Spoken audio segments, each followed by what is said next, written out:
This Earth Week, we wanted to pick the brains of two people who know so much about our planet, and we are just thrilled tonight to be joined by Dr. Jane Goodall, and former head of the EPA and currently Apple's Vice President of Environment Policy and Social Initiation, Lisa Jackson. Thank you for joining us. So, Dr. Goodall, let's start with you.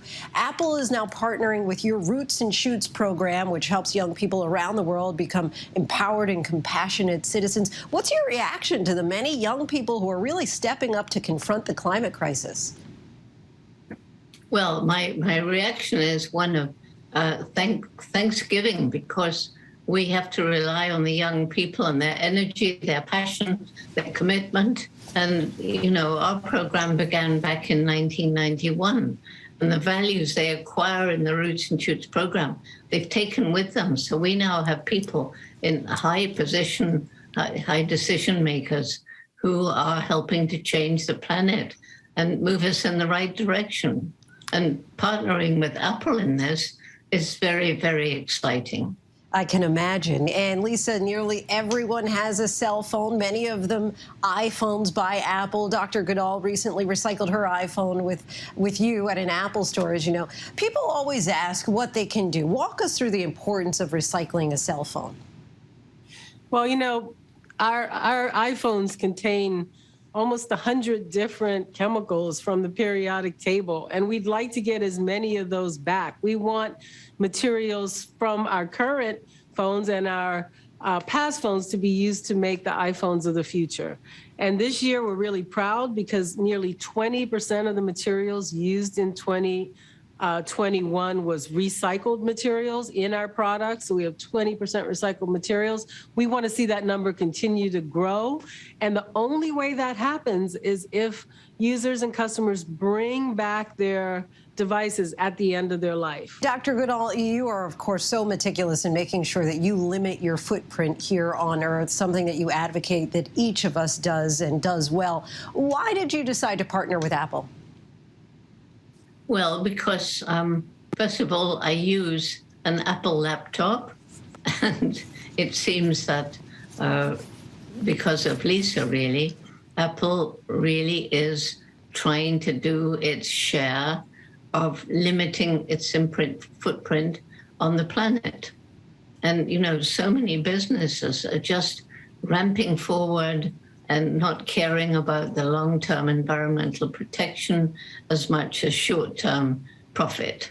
And yes, people need to make money, but it is possible to make money without destroying the planet. We've gone so far in destroying the planet that it's shocking. And I just add one thing to this recycling of cell phones, that the Jane Goodall Institute works in the Democratic Republic of Congo, in the eastern part where all the minerals are. And there's such terrible things going on there as people hunt, particularly for coltan, one of the minerals that goes into the cell phones. And this coltan is under the ground. Tunnels are dug. They're not properly shored up. Children, basically slaves, are sent down in the tunnels. So many get killed. And in the surrounding area, because all these people are poor, the animal life is just being totally exterminated.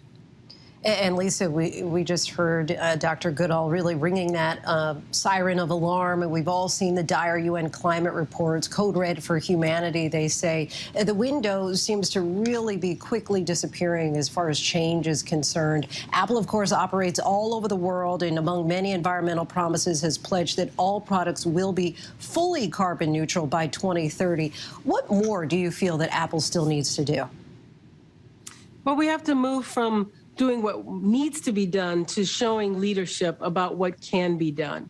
Jane brought up the importance of securing your supply chain. We do that. We ensure that we're not having conflict minerals and dangerous supply lines in our products. But that's just the beginning. You know, Jane challenges us all the time to think about hope, to think about the future.